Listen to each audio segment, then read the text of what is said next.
Madame, Monsieur, bonsoir. Cybersécurité au Maroc, au menu de questions d'actu ce soir. Le Maroc est en effet, selon un rapport d'Interpol, le pays africain le plus touché par les cyberattaques. En 2022, on en a recensé pas moins de 18 827. En comparaison, et pour que vous ayez une idée de l'ampleur de ce phénomène, eh bien l'Afrique du Sud, qui est deuxième pays africain dans ce classement, n'en dénombre que le tiers, donc autour de 6 500.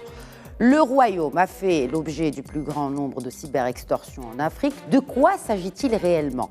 Quel est le mode opératoire des attaques dites des trojans bancaires? Comment s'en prémunir? Restez avec nous, nous répondrons à toutes vos questions. Mais quels sont réellement les impacts de ces attaques, en sachant que le Maroc met en œuvre sa cyberprotection, et ce depuis quelques années maintenant, plus précisément depuis 2007. Le pays s'est en effet doté d'un cadre juridique, réglementaire et institutionnel en matière de cyberprotection nationale. Et puis il y a le lancement en 2012 de la stratégie nationale de cybersécurité qui a permis donc la création de la directive nationale de la sécurité des systèmes d'information ainsi que le MACERT en référence à la Moroccan Computer Emergency Response Team en charge de la veille, de la détection et de la réponse aux cyberattaques. Mais force est de constater que compte tenu du taux de pénétration numérique élevé au sein de la population marocaine, eh bien, la cybersécurité doit être développée au même rythme. Et ce, pour protéger les Marocaines et les Marocains contre la perspective de ce que l'on appelle maintenant communément la cyberpauvreté. Bien que la réalité est celle-ci. Nul ne peut être totalement protégé, mais vous pouvez réduire le risque. Comment? En comprenant ces risques, justement, les menaces, et en regardant cette émission ce soir. Et j'accueille pour le débat Mohamed Amin Mfadli. Il est bien sûr expert en sécurité de l'information et en conformité, les fondateurs de Trust and Security Consulting. Bonsoir Mohamed Amin Mfadli, merci de répondre à notre invitation. Bonsoir madame, merci à vous. J'ai également avec moi ce soir sur le plateau le président cofondateur de More Trust, qui est une association professionnelle marocaine spécialisée en cybersécurité. Karim Hamdaoui, bonsoir. Bonsoir madame et merci pour l'invitation. Merci à vous de l'avoir accepté. Et avec nous également autour de cette table, un tech entrepreneur. Il est consultant digital, directeur général de Dial Technologies. Zouhair Lekhdissi, bonsoir. Bonsoir, merci beaucoup Khadija. Plaisir renouvelé de vous accueillir. Ravi. Alors, peut-être commencerons-nous avec l'actu. L'actu, c'est ce rapport donc, sur les cyberattaques en Afrique. Peut-être un commentaire sur ce rapport d'Interpol. Je commencerai par vous, Amin Fadli. Oui, en fait, suite à une première analyse du rapport, donc, on peut vraiment extraire certaines informations qui sont très importantes. Premièrement, le rapport il n'a pas spécifié la base d'échantillonnage pour pouvoir vraiment extraire ces statistiques, c'est-à-dire sur combien d'entreprises au Maroc ils ont pu vraiment dire comme quoi que si on est les deuxièmes les plus ciblés ou les premiers ciblés. Ça, c'est la première des choses. Et le deuxième point, c'est le fait de faire sortir ces statistiques.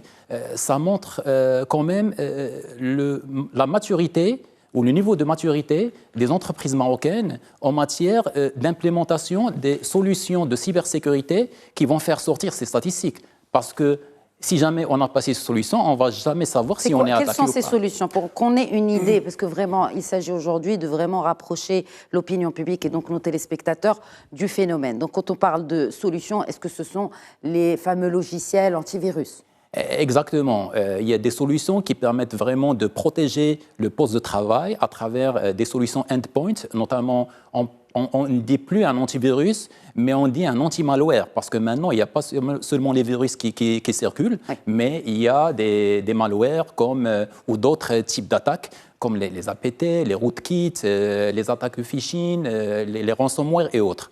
Et aussi, il y a aussi certaines solutions qui se mettent au niveau de l'infrastructure réseau et système des entreprises avec des moyens ou des systèmes qui permettent de détecter les attaques et à travers ces moyens qu'on peut vraiment extraire certaines statistiques pour dire voilà, il y avait X tentatives d'attaque qu'on a reçues et le système il a bien réagi et il a bloqué ces attaques. Alors quand ce rapport d'Interpol parle d'attaques, on parle que d'attaques, de cyberattaques sur des entreprises, de chiffre 18 827. En une année.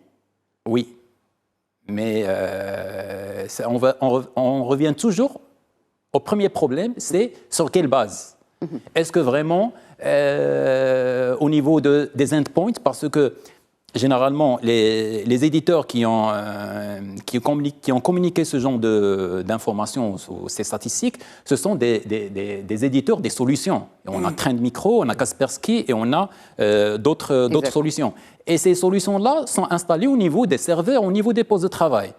Donc, et si jamais il y a le serveur ou le poste de travail, si jamais il va être attaqué de l'externe ou de l'interne, où il va recevoir une menace, donc le système va bloquer.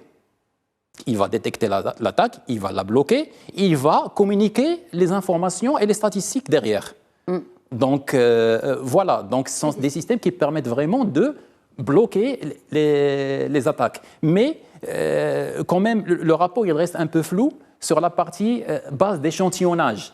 Est-ce que vraiment ça concerne des solutions qui visent à sécuriser les postes de travail, les serveurs ou n'importe quel objet connecté, un smartphone ou n'importe quel système. Alors, on parle ici dans ce rapport, Karim Hamdaoui, de Trojans. Donc, ils disent qu'ils peuvent être installés par le biais de courriels frauduleux, de sites web malveillants, de téléchargement drive-by. Bref, ce sont quand même des termes très techniques. Oui. Oui. Donc, je complète ce qu'il a dit, c'est Amine. Donc, et je vais répondre à votre question concernant les Troyens ou les Trojans, donc les chevals de Troie. Ça peut être le Trojan, ça peut être le ransomware. Il a bien dit Amine. Donc, il y a beaucoup aujourd'hui de logiciels malicieux qu'on peut récupérer sur Internet, ou qu'on peut recevoir par messagerie. En tout cas, je pense que la tendance mondiale et le Maroc ne fait pas l'exception. Donc, pour qu'on soit très clair, mis à part le rapport, donc on aura toujours des attaques, des cyberattaques. Et il y a un gros travail à faire au niveau de sensibilisation, parce que vous avez parlé de Trojan. La plupart des attaques viennent par du mail de phishing. C'est ce qu'on appelle l'hameçonnage. L'hameçonnage en français. Donc c'est ça l'hameçonnage. Et donc la plupart du temps, donc on reçoit un courrier, donc on va parler un langage le plus basique possible, donc pour que les gens comprennent. En même temps, on va essayer d'expliquer aux gens pour éviter qu'il y a des attaques sur leur téléphone. Ça peut être sur leur PC, ça peut être sur un serveur ou autre. Aujourd'hui, on reçoit beaucoup de mails et ces emails, on doit s'assurer qu'ils viennent vraiment d'un expéditeur garanti, donc sûr, voilà, légitime. Et on doit vérifier est-ce qu'il accompagne une pièce jointe qui est aussi, on va dire, propre, qui n'est pas un logiciel malicieux, qui est embarqué dans un email où, c'est-à-dire les gens risquent de choper un ransomware, ça peut être une attaque, ça peut être une prise de contrôle de sa machine. Donc c'est des choses aujourd'hui qu'on peut vivre et tout le monde peut être touché. Donc aujourd'hui, un trojan, un ransomware, un malware, toutes ces choses-là, on peut soit les récupérer via un email, soit les récupérer à partir d'Internet, parce que les gens ils vont avoir un lien, on va lui dire tiens, tu as gagné un cadeau, la personne elle est très, très heureuse, donc elle va se connecter sur Internet, elle va cliquer sur les liens et à partir de là, il va récupérer de manière automatisée un logiciel malicieux qui va s'installer sur sa machine et à partir de là, donc il y a une prise de contrôle de la machine, il y a une ouverture. On peut même devenir une machine qui va aider aux attaques. Les attaques qu'on a vécues dernièrement sur le déni de service, on avait beaucoup parlé dans les journaux. Oui, et surtout sur les clients de banque, on subit beaucoup d'attaques de ce genre. Mais en fait, ils sont en partie responsables, pas totalement responsables, parce qu'il y a une partie de méconnaissance aussi de l'outil informatique qui a fait que, effectivement, ces gens-là ont cliqué sur tel ou tel lien. Il leur a été envoyé par une personne. Aujourd'hui, il y a un gros travail à faire au niveau sensibilisation. Donc c'est là où il faut vraiment renforcer les actions de sensibilisation, parce que aujourd'hui, si une personne reçoit un email ou reçoit un lien, il va cliquer, il va partager ses données personnelles ou des données professionnelles sans avoir l'autorisation.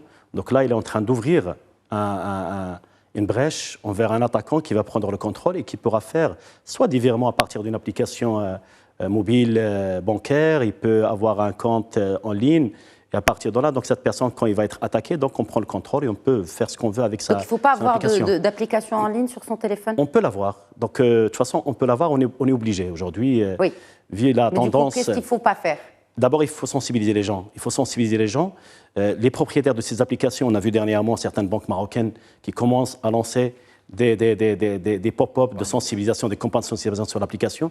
Une fois que vous êtes connecté, il y a une notification qui vous dit voilà les choses qu'il faut respecter, voilà comment il faut se comporter envers son téléphone et envers l'application.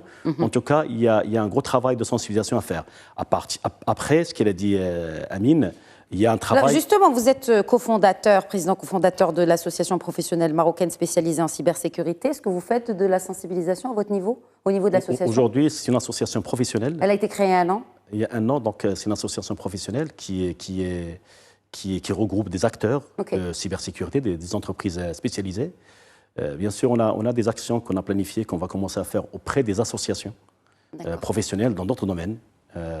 L'objectif, c'est de pouvoir sensibiliser les membres de ces associations envers la cybersécurité. Donc, on a proposé même de faire des jeux, des stands de jeux, pour pouvoir apprendre aux gens via des quiz ou via des jeux comment il faut se comporter par rapport avec un mobile, comment il faut se comporter via une application sur Internet. D'accord, Zohair Lardissi. Vous êtes entrepreneur vous-même. Est-ce que vous pensez qu'aujourd'hui, un chef d'entreprise marocain est suffisamment alerte et suffisamment conscient de l'importance de la cybersécurité? Alors, très bonne question. Je pense que le problème aujourd'hui, c'est qu'effectivement, on est dans un champ où d'abord, il y a un énorme, on va dire, buzz, hype autour de la digitalisation. Ce qui veut dire que les gens vont de plus en plus utiliser l'outil numérique, vont installer des applications, vont mettre en place des process, des outils, etc. Mais en parallèle, on n'a pas justement suffisamment, à mon sens, de conscience par rapport aux risques. Et là, je parle de risques entreprises, je ne parle pas de risques informatiques. Ce n'est pas des choses qui aujourd'hui doivent être gérées uniquement celle de l'informatique, c'est des risques entreprises. Quand une entreprise demain est attaquée, ça peut impacter la confiance que les clients ont envers cette entreprise, ça peut impacter son patrimoine de données, ça peut impacter la relation qu'elle a avec ses partenaires. Et donc, je pense qu'aujourd'hui, il n'y a pas suffisamment d'action dans ce sens. Maintenant, pour revenir au rapport, parce que je pense que c'est important, moi, je me permets quand même de relativiser, au même titre que mes amis, ce type de rapport. Il y a eu un rapport il n'y a pas très longtemps aussi qui avait classé le Maroc comme étant un des meilleurs pays en termes de cybersécurité au niveau de l'Afrique, pour différentes raisons. D'abord parce qu'il y a un cadre réglementaire qui est assez développé, et de l'autre, il y a un certain type d'infrastructure. Plus un pays est développé en termes digital, plus il va être sujet à des attaques. Plus un pays se développe géopolitiquement, donc il a bien sûr une certaine influence, il commence à avoir un impact régional, plus bien sûr il va subir d'une certaine manière un certain nombre d'attaques de la part soit d'ennemis, soit de personnes qui ne veulent pas du bien à ce pays. Donc le Maroc, c'est normal qu'il soit positionné en tout cas à ce niveau-là, parce que c'est un pays qui est très digitalisé, les services bancaires sont digitalisés, les services publics aussi. Et il y a aussi une certaine soft power qui commence à se dégager du Maroc depuis quelques années, qui fait que le Maroc est un peu au centre quelque part d'un certain nombre de menaces. Mais la preuve, c'est que l'agence de presse nationale a été attaquée à plusieurs reprises, a subi des cyberattaques, mais pas que. Il y a d'autres sites aussi qui ont subi les mêmes attaques. Exactement. Je pense qu'aujourd'hui, de plus en plus, on commence à constater ce rôle géopolitique émergent du Maroc, en faisant quelque part, on fait du Maroc en fait quelque part un pays qui est central. Donc, il a des ennemis, des pays qui ne veulent pas forcément que le Maroc se développe aussi rapidement. On a vu un certain nombre de conflits avec des pays européens, avec des pays de la région. Et donc, bien sûr, tout ça peut impacter. Et donc, on va être visé par des attaques de ce type de clients. Maintenant, pour revenir au cas client consommateur particulier, je pense qu'on a vu dernièrement pas mal de vidéos qui circulaient sur des appels que les gens reçoivent, en leur demandant par exemple de donner des informations personnelles, notamment des informations de carte bancaire. Je pense que ça, c'est quelque chose qu'il faut absolument éviter. Un particulier, quand il est appelé, quand il est contacté par mail. Ça doit passer aussi dans des spots à la télé, tout ça. Parce que, effectivement, quand on parle de ces gens-là, on parle de digital literacy, c'est-à-dire que ce sont des gens qui sont lettrés digitalement ou digitalement lettrés, alors que effectivement on ne l'est pas tous. Même moi, je ne suis pas à 100% digitalement lettrée, c'est-à-dire que je pourrais avoir des failles dans ma connaissance et qui peuvent mener à ce qu'on m'attaque. En fait, la règle générale, et je pense que je suis parfaitement d'accord. Moi, je pense que de plus en plus, un certain nombre d'organismes publics doivent, d'une certaine manière, communiquer à grande échelle, à travers des spots sur Internet, mais aussi au niveau des médias nationaux, pour justement créer cette sensibilité par rapport à la donnée personnelle.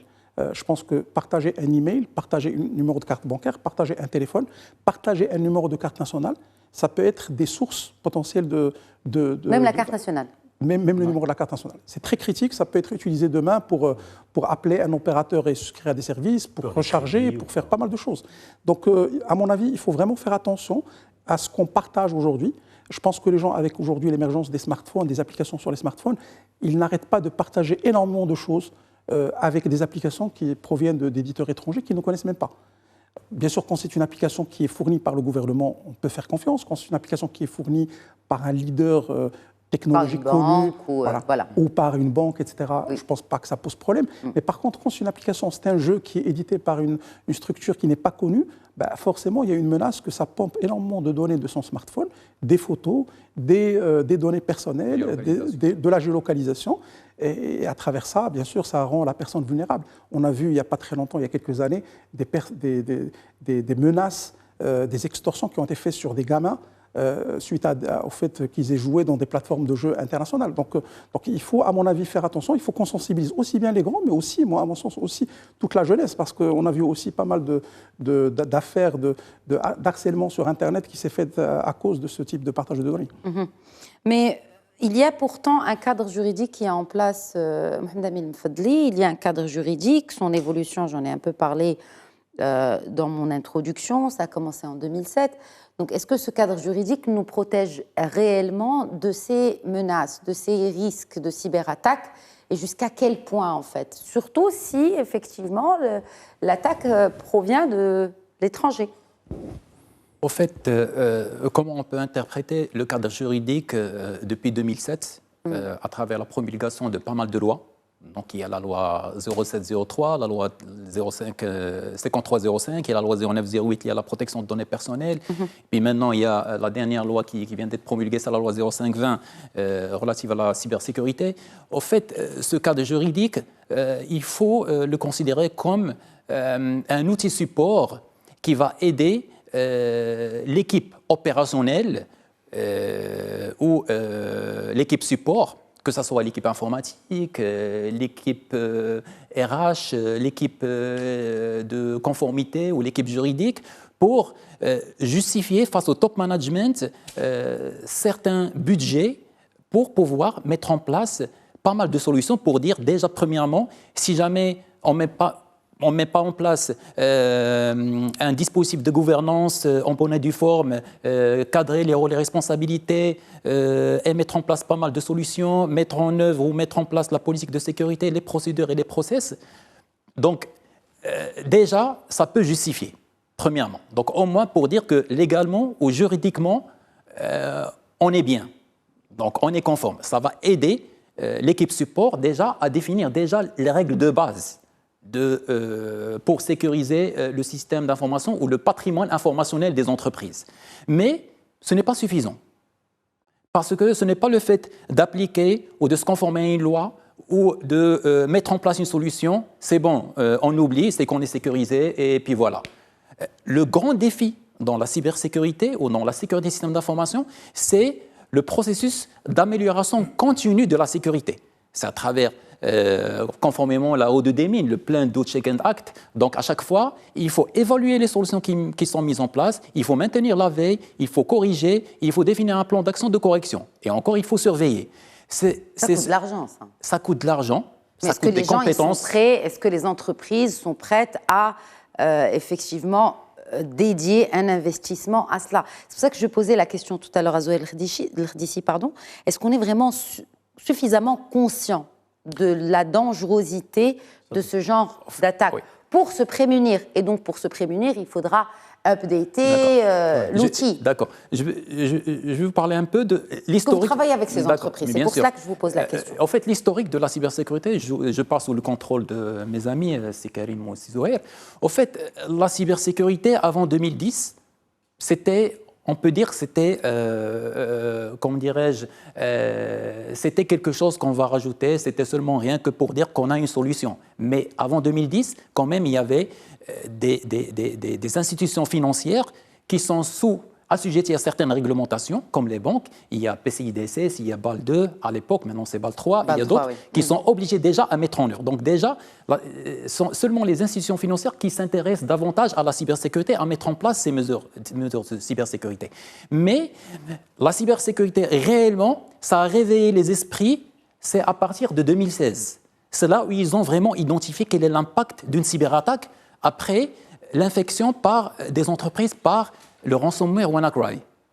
Donc, celui qui a vraiment, comment dirais-je, détruit toutes les données de plusieurs entreprises de n'importe quel secteur d'activité et qui a fermé les portes de pas mal d'entreprises et que des entreprises qui ont vraiment pu continuer leur activité difficilement.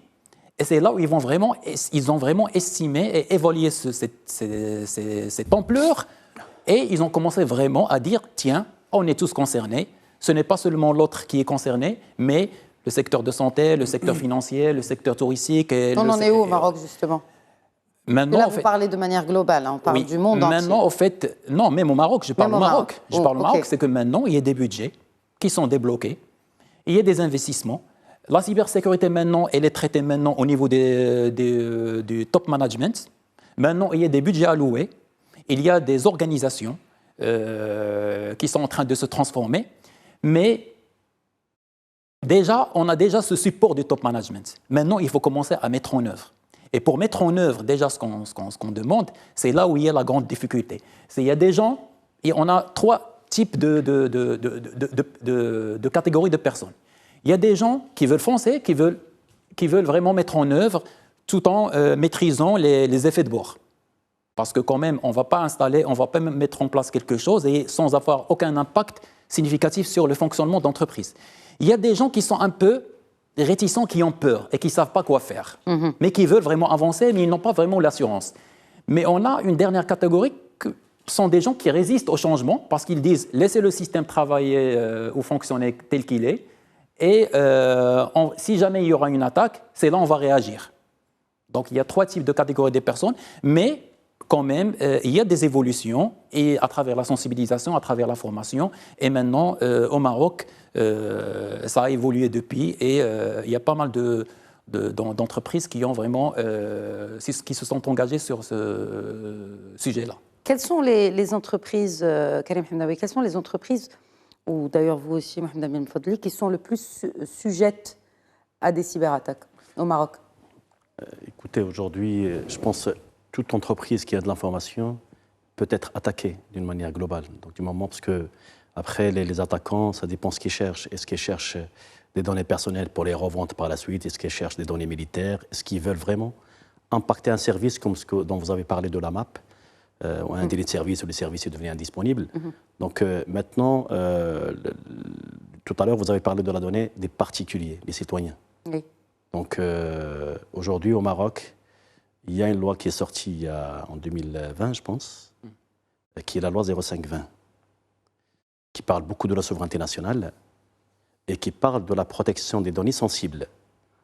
Donc, données sensibles, quand on parle de données sensibles, ça peut être une donnée qui appartient, c'est-à-dire de particuliers, aux données d'entreprise. Ceux qui sont... Parce qu'aujourd'hui, je pense pour faire cette loi, il y avait une identification des risques qui était faite, il y avait une classification des informations pour savoir qu'est-ce qu'on doit protéger en premier au Maroc. Ce qui devait être protégé en premier au Maroc, parce qu'au Maroc, on a la DGCCIC, la Direction Générale de la Sécurité des Informations, qui est là en tant qu'autorité nationale pour tout ce qui est cyber. Aujourd'hui, ils ont appelé ça l'OIV, opérateur d'importance vitale. Un opérateur d'importance vitale, c'est toute entreprise qui stocke ou qui traite de l'information, en cas de cyberattaque, peut avoir un impact social et économique. C'est-à-dire que demain, on va attaquer une banque, par exemple, parce qu'une banque, on peut monétiser rapidement la donnée, parce qu'on peut rentrer et partir de là, on peut faire des virements, on peut faire des transferts, on peut retirer de l'argent même sur des GAB. Donc là, c'est la monétique, c'est parmi les premières cibles. Et donc là, cette loi doit être appliquée pour pouvoir protéger. Après, il y a des secteurs qui ne sont pas couverts par cette loi. Parce qu'il y a des organismes qui ne font pas partie des OIV, ou qui ne font pas partie des collectivités territoriales, ou qui ne font pas partie des entités de l'État. Donnée sensible, c'est ça. Prenons un exemple d'une agence de voyage qui peut avoir des données sensibles appartenant à un particulier. Moi, par exemple, je vais voyager, je vais partager mon passeport, je vais partager ma donnée de carte bancaire. Les relevés. Oui. Donc, je peux partager des choses par rapport à une agence de voyage qui n'est pas couverte par cette loi, parce que la loi aujourd'hui, on s'est attaqué à des choses qui peuvent avoir un impact social et économique, c'est-à-dire une maison de retraite qui peut s'arrêter parce que le service est down, ou un opérateur d'aéroport comme l'Office national des aéroports qui fait partie, qui peut être attaqué, où les avions vont rester cloués au sol. Vous voyez, donc là c'est ce qu'on appelle les OIV, les collectivités territoriales, les entités de l'État. Maintenant, quand on va prendre certains secteurs privés, aujourd'hui, ils ne sont pas catégorisés en tant que sensibles. Moi, j'ai pris un cas d'une agence de voyage. Ça peut être aussi une clinique privée où il y a des données de santé très importantes. Donc, vous voyez, aujourd'hui, il y a une loi. La DGCC a bien fait son travail aujourd'hui. On est en train d'avancer. Il y a des acteurs locaux qui font de la cybersécurité, mais on ne couvre pas la totalité au niveau national parce qu'il reste certains secteurs où il y a des données sensibles. Par contre, il y a un autre organisme qui s'appelle la CNDP, qui fait tout ce qui est protection de données personnelles. Tout à l'heure, vous avez parlé... D'ailleurs, il a interpellé ces fameux centres de prise de rendez-vous de visa qui non seulement disposent de nos données personnelles, je parlais tout à l'heure de relevés parce que je pensais justement à ces centres, mais pas aux agences de voyage, aux relevés bancaires. Donc vraiment, ils ont un pan d'informations sur nous qui sont... Par contre... Il y a plus un régulateur. Les images qu'il Il y a un régulateur par rapport à ça. Ce n'est pas parce que la DGCC aujourd'hui, par rapport à ces lois et ces réglementations, ne couvre pas aussi certains secteurs qu'on n'est pas protégé. La CNDP, elle protège tout ce qu'on appelle les données personnelles. Et il y a des données sensibles. La carte d'identité, c'est une donnée sensible qu'on ne doit pas collecter en tant qu'agence sans avoir l'autorisation de la CNDP. Et on ne doit pas partager avec des organismes hors territoire marocain sans avoir l'autorisation pour les partager. Mais ça a été fait depuis plusieurs années. Voilà. Donc là, il y a du pénal, il y a des amendes, il y a des choses qui peuvent arriver derrière. Mais on a des lois aujourd'hui qui protègent. Maintenant, la loi 0908, elle est destinée à toute personne morale. C'est-à-dire, elle n'est pas en train de dire, voilà, on va le faire que pour les entreprises d'importance vitale, on va le faire que pour les offices de l'État, mais elle couvre tous ceux qui ont un registre de commerce, donc tout ce qui est personne morale, qui collecte de l'information personnelle et qui traite de l'information personnelle, doit être conforme à cette loi où il y a du pénal, il y a des amendes, etc. Donc par contre, sur votre téléphone, il y a des applications, des entreprises qui ne sont pas installées sur le territoire marocain, ça veut dire qu'on est sur le cloud, on ne sait pas où. Des fois, ça peut être des applications chinoises. C'est ça ma question. Des fois, ça peut être des applications américaines, européennes, africaines. On n'est pas protégé. On n'est pas protégé. La loi marocaine ne nous protège pas. Je ne sais pas comment on peut gérer ça, où vous allez installer une application, on ne connaît même pas sa source. Donc, aujourd'hui, la loi est appliquée sur tout ce qui est personne morale de nationalité marocaine. C'est-à-dire une entreprise qui a un registre de commerce au Maroc, qui a une nationalité marocaine en tant que personne morale. Elle n'est pas destinée à des personnes physiques. Elle protège les personnes physiques vis-à-vis des personnes morales.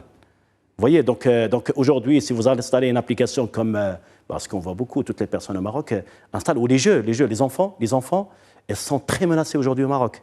Parce que tous les enfants jouent sur des applications comme Roblox, comme des choses comme ça, où vraiment, c'est devenu vraiment, il y a vraiment un grand risque que nos enfants encourent aujourd'hui et que nous devons les protéger. Mais les protéger vis-à-vis de quoi? Vis-à-vis des applications sur le cloud, qu'on ne connaît même pas l'origine des fois. On ne sait même pas qu'est-ce qui transfère comme données, parce que quand vous allez les installer, il va vous dire est-ce que vous appliquez les conditions d'utilisation, est-ce que vous autorisez que je prenne des photos, est-ce que vous utilisez que j'achète sur votre annuaire. Donc tout est partagé, malheureusement. Oui, tout est partagé en effet, mais est-ce que, bon, on a parlé un peu de la réalité et on va peut-être aussi prendre un tour de table avant de parler du business et de l'industrie et de la cybersécurité pour clôturer ce débat. Mais avant, quels sont peut-être des gestes à adopter au quotidien pour, pas totalement se protéger, mais pour prévenir? Je commencerai par vous, Zohaïl Khdissi, sur c'est-à-dire les bonnes pratiques, en fait, finalement, avec nos téléphones, les enfants, l'entreprise ou le mail. Alors peut-être, avant de parler des particuliers, je voulais juste, en complément de ce que disait Karim, parler du cas des PME. Je pense qu'aujourd'hui, les PME n'ont pas les moyens, elles n'ont pas la sensibilité par rapport à ce sujet. Et encore une fois, moi je pense qu'il faudra d'une certaine manière, de la même façon que ça s'est fait sur d'autres secteurs, mettre en place éventuellement des incentives pour ces PME pour qu'ils puissent justement se prémunir contre les attaques. Parce qu'encore une fois, beaucoup de PME, les centres d'appel par exemple, pour prendre des exemples, mais comme a dit Karim, les cliniques aussi, etc., disposent d'énormément de données personnelles. Et donc c'est vraiment important qu'on puisse, parce qu'on a mis le cadre légal qui impose aux grands organismes de mettre les outils nécessaires, ils ont les moyens. Par contre, les PME, c'est une autre histoire. Maintenant, pour parler des particuliers, je pense que la première sécurité qu'on peut faire, la meilleure manière justement de se prémunir, c'est d'abord de construire cette sensibilité, que ce soit chez les collaborateurs des entreprises, chez les enfants, chez les particuliers de manière générale. Il y a globalement, on va dire, 3 niveaux, et c'est ça ce qu'il faut comprendre. Il y a 3 niveaux de type d'attaque de manière générale. Il y a les attaques qui se font sur la donnée et les flux de données. Il y a les attaques qui se font sur l'identité, et il y a les attaques qui se font sur les équipements ou les services. Sur les 3 niveaux, donc, il faut qu'un individu fasse attention. D'abord, quelles données il partage. Donc, est-ce qu'il partage des données sensibles? Donc, toute donnée en fait, personnelle, il faut éviter de la partager avec n'importe quel organisme qui n'est pas, on va dire, connu, reconnu au niveau national ou au niveau mondial. Donc, ça, c'est la première des choses. La deuxième chose, par rapport aux équipements. Je pense qu'aujourd'hui, une des problématiques qui se pose au niveau de la majorité des individus, c'est l'utilisation aujourd'hui des smartphones fait que beaucoup d'individus aujourd'hui installent des applications. Et en installant des applications, en fait, dans beaucoup de cas, on peut se trouver sous la menace de cheval de Troie, de potentiels logiciels espions qui peuvent récupérer nos données et les utiliser par la suite pour des attaques. Donc, faut quoi? Faut tout désinstaller? Non, en fait, il faut installer. Je ne veux pas être alarmiste, mais là, c'est une réalité, en fait. Ce que vous dites, c'est que comment s'assurer que l'application que nous installons sur notre smartphone n'est pas, même si elle est bien, est-ce qu'elle doit être bien notée? Comment bien choisir l'application qu'on va installer? Alors, première chose, moi je pense qu'il faut d'abord faire attention à qui est l'éditeur. La première question, c'est est-ce que l'éditeur est reconnu?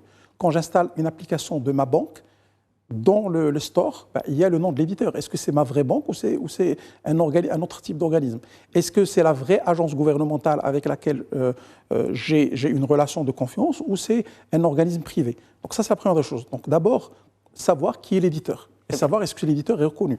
La deuxième chose, c'est effectivement, on peut aussi faire attention à ce qui se fait au niveau des notes, des commentaires, etc. Parce que parfois, il y a des gens qui ont déjà subi des attaques, qui ont déjà subi des problématiques, ne serait-ce que parfois, par exemple, le fait que le téléphone commence à devenir un peu lent.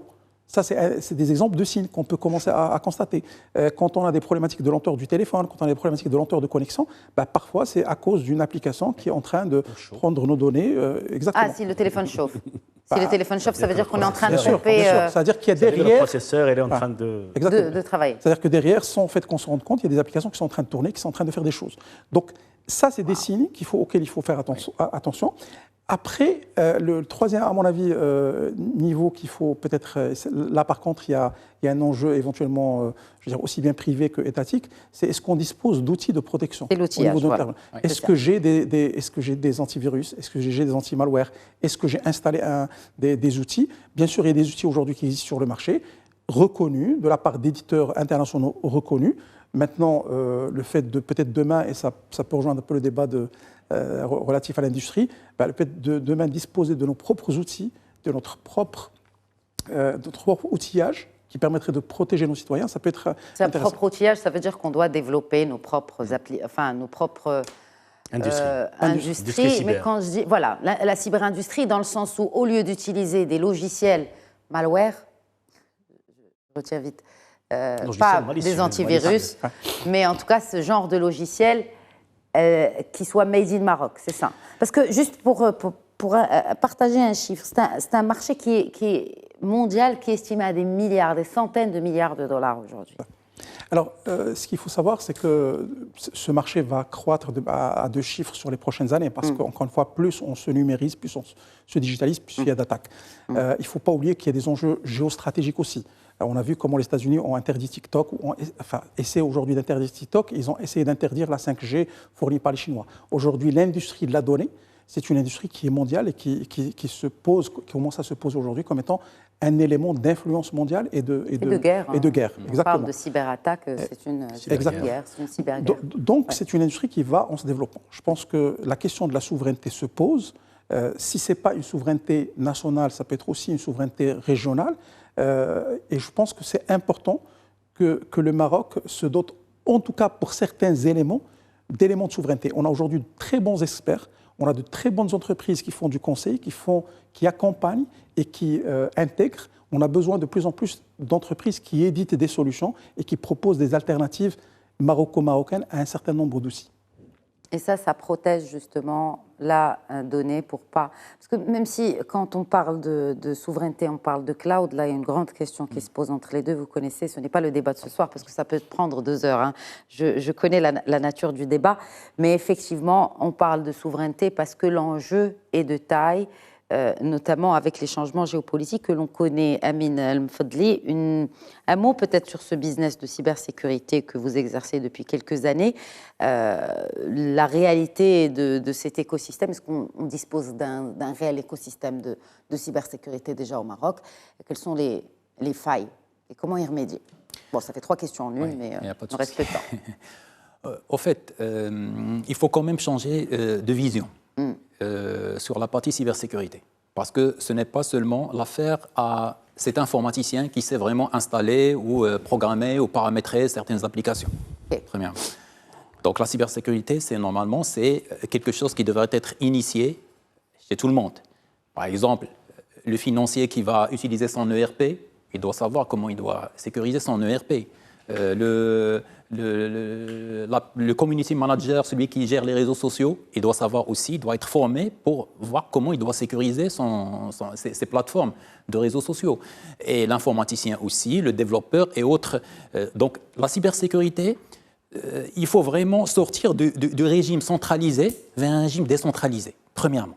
Donc, parce que la cybersécurité, normalement, elle doit être intégrée by design, comme on dit, ou à la conception au niveau de tous les projets, premièrement.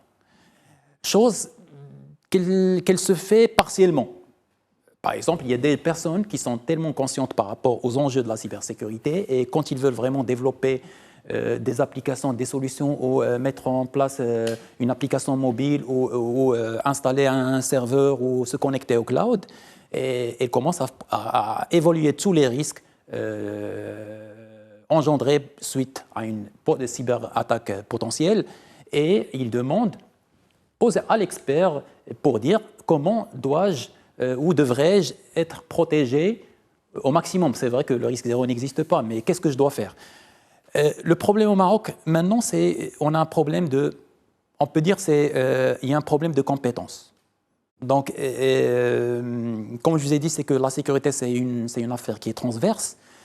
Parfois, soit on a une personne qui est très compétente et qui sait tout faire au sein d'une entreprise, mais elle ne peut pas tout faire. Donc, elle reste toujours comme un goulot d'étranglement et ça va être très difficile pour elle pour aller chercher, voir le développeur, qu'est-ce qu'il va faire, aller chercher la personne qui va installer un Windows, un poste de travail ou configurer un smartphone avant de le donner à la personne, qu'est-ce qu'il faut faire, etc. Donc, il faut vraiment distribuer cette compétence chez toutes les fonctions de l'informatique, c'est-à-dire le développeur, la personne qui est responsable de l'infrastructure et des réseaux télécoms, la personne qui installe des serveurs et d'autres personnes. Et ça devrait aussi être gouverné ou orchestré par une personne pour pouvoir vraiment aider les gens. Donc, et ce modèle-là, ce qui n'est pas encore instauré, c'est vrai. Mais oui, qu'il soit formé pour cela. Je veux dire, ce que je veux dire, c'est qu'un développeur, est-ce qu'il est formé pour effectivement jouer aussi le rôle de, comment on appelle, quelqu'un qui s'occupe de la cybersécurité. Une partie prenante dans le projet. C'est ça le problème, c'est que parfois, le développeur, il sait par exemple développer l'application, respecter les délais, faire la recette avec les responsables métiers, dire bon voilà toutes les fonctionnalités qui fonctionnent, bon voilà on met en place la production. On met en place, ou là on met en production cette application. Mais il ignore totalement quels sont les contrôles à mettre en place au niveau de l'application, dans son développement, pour que cette application ne soit pas une cible potentielle pour les cyberpirates.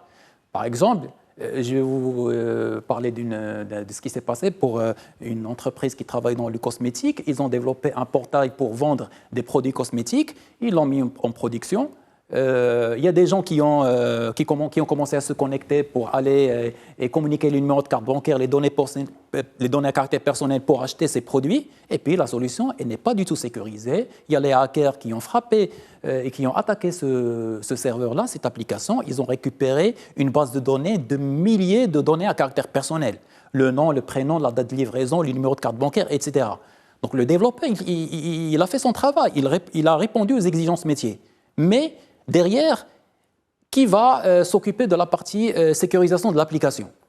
Vous voyez ce que je veux dire? Donc, la sécurité, au fait, c'est un mindset, c'est une culture. Et il faut qu'elle soit vraiment instaurée au niveau de tous les acteurs. Par exemple, le médecin qui va utiliser son PC pour traiter les données de santé de son patient, et lui aussi, il faut qu'il ne soit pas seulement sensibilisé par rapport au risque de la cybersécurité, mais il faut qu'il soit aussi formé. Qu'est-ce qu'il doit installer au niveau de son PC pour qu'il puisse vraiment sécuriser son système d'information? Donc c'est une question c'est un métier qui est transverse. Au Maroc, on a des masters, on a des cycles d'ingénieurs dédiés et qui sont dédiés à la cybersécurité, mais il faut beaucoup de pratique derrière. Il faut que ces étudiants Reste au Maroc, Beda. Déjà, donc. On ne trouve plus de compétences malheureusement, donc on cherche une cible ou une compétence dédiée pour effectuer une telle mission, on ne la trouve pas.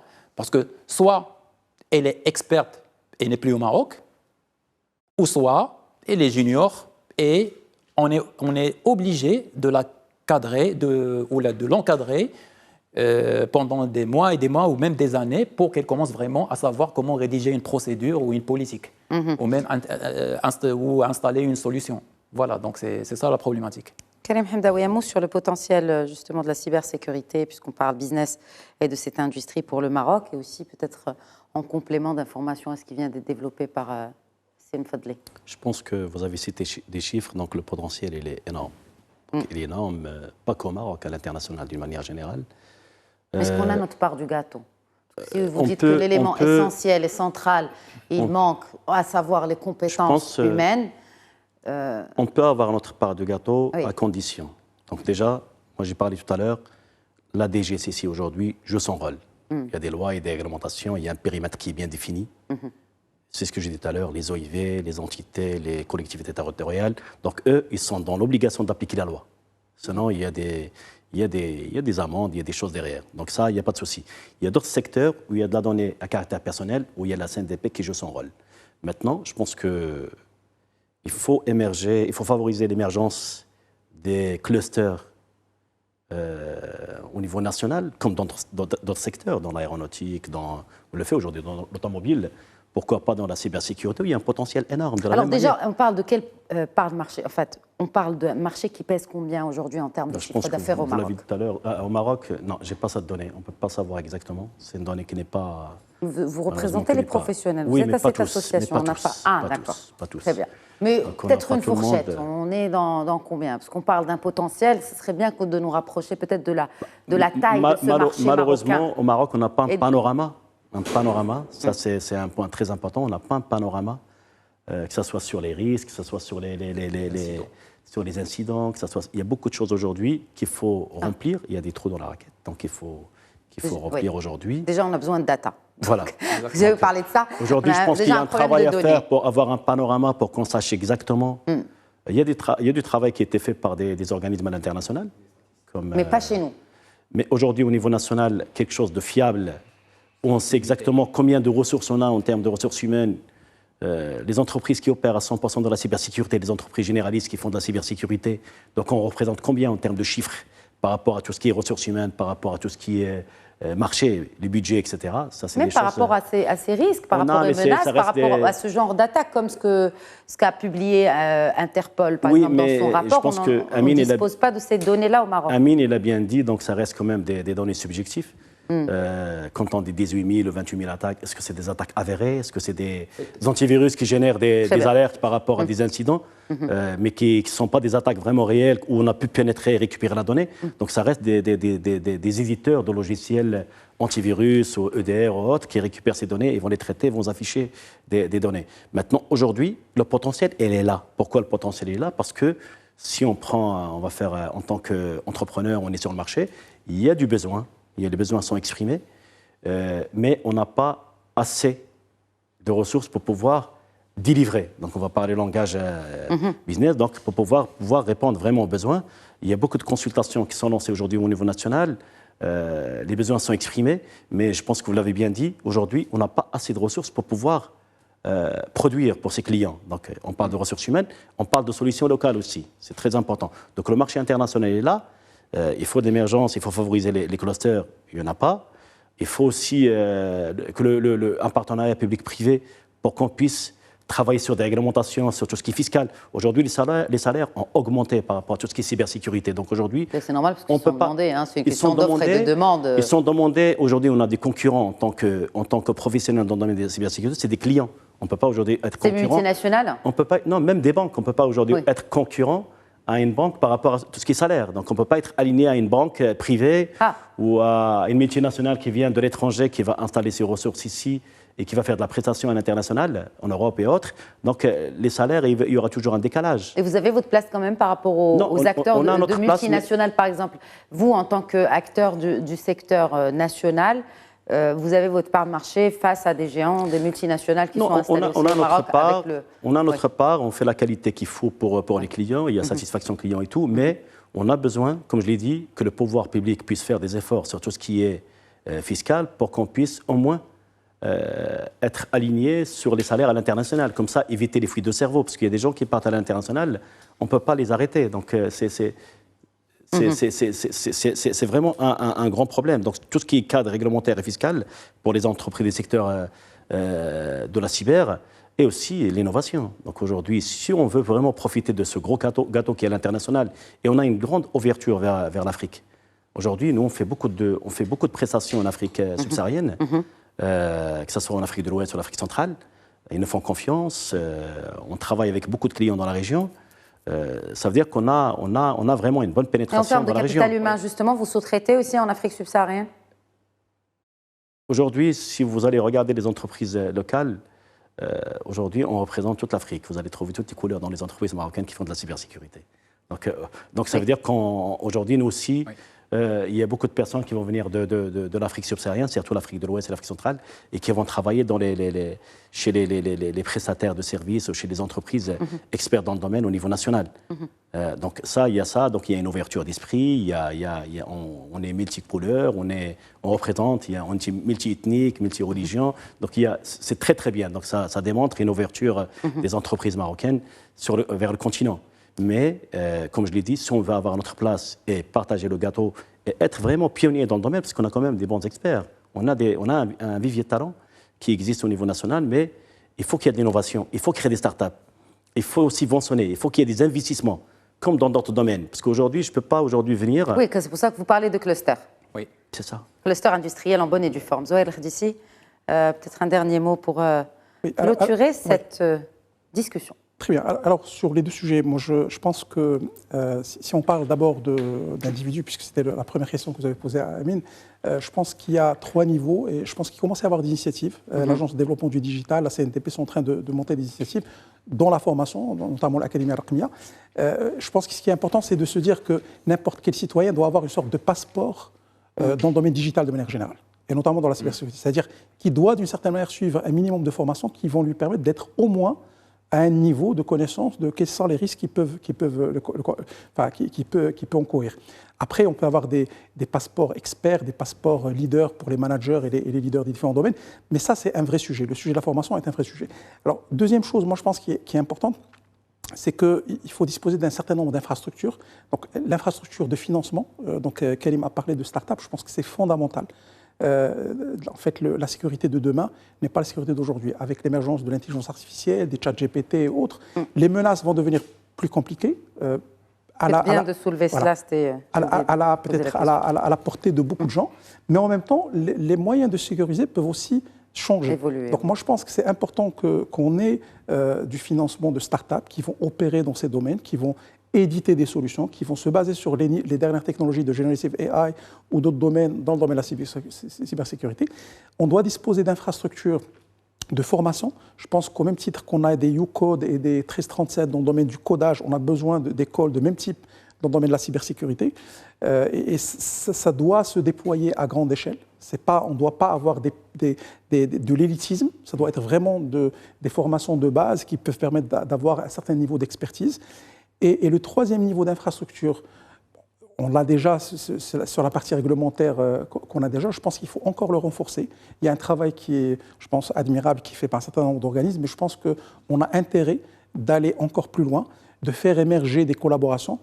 C'est un enjeu de souveraineté, pas uniquement digitale, mais c'est un enjeu de souveraineté nationale. Oui. Les guerres de demain vont être complètement en cyber. Tous les outils aujourd'hui technologiques qui sont utilisés dans les guerres d'aujourd'hui sont des outils qui sont basés sur des technologies de pointe, comme l'intelligence artificielle, comme la robotique, comme les drones. C'est pour ça qu'on en investit beaucoup. Et en premier lieu, la Chine et les États-Unis, c'est pour ça qu'ils ont une bonne longueur d'avance sur l'IA. Exactement. Oui, mais le Maroc, aujourd'hui, est en train de bien se positionner sur la cyberdéfense, sur la défense de manière générale, en mettant en place des partenariats, en essayant de construire ses propres outils, ses propres armes. Je pense qu'on a aussi intérêt de faire la même chose en faisant des partenariats publics-privés. Je pense que le public ne peut pas faire tout, il faut faire des partenariats et commencer à travailler sur les solutions de demain. Le Maroc aujourd'hui exporte de l'expertise et du conseil en Afrique. On a besoin d'exporter des solutions et des services à l'international. Exact. Merci beaucoup, Zohel Khedissi. Vous vouliez rajouter un mot, oui, au fait, Amin Fadli, mais vraiment oui. en un mot. Pour compléter la partie formation par Zohel, donc il faut vraiment encadrer les étudiants pour qu'ils sachent déjà ce qu'ils attendent dans leur avenir, chez un client final et chez un cabinet de consulting. D'accord. Ce qu'ils ignorent, malheureusement. Merci beaucoup. Merci, Mohamed Amin Fadli. Ce qu'ils n'ignorent plus aujourd'hui, peut-être s'ils nous regardent. Il y a beaucoup d'étudiants qui suivent cette émission à mon plus grand bonheur. Merci beaucoup, Amin Fadli. Merci d'avoir été avec nous. Je rappelle que vous êtes fondateur de Trust and Security Consulting. Merci beaucoup à vous également, Karim Hamdaoui, président fondateur de LMPS Group. Et mes remerciements vont également à Zohel Khedissi, directeur général de Dial Technologies et consultant digital. Merci, messieurs. C'est fort agréable, voire même un peu inquiétant en vous écoutant, mais en tout cas, prémunissez-vous contre les risques des cyberattaques. Personne n'est à l'abri. Merci pour votre fidélité à cette émission. Très bonne soirée.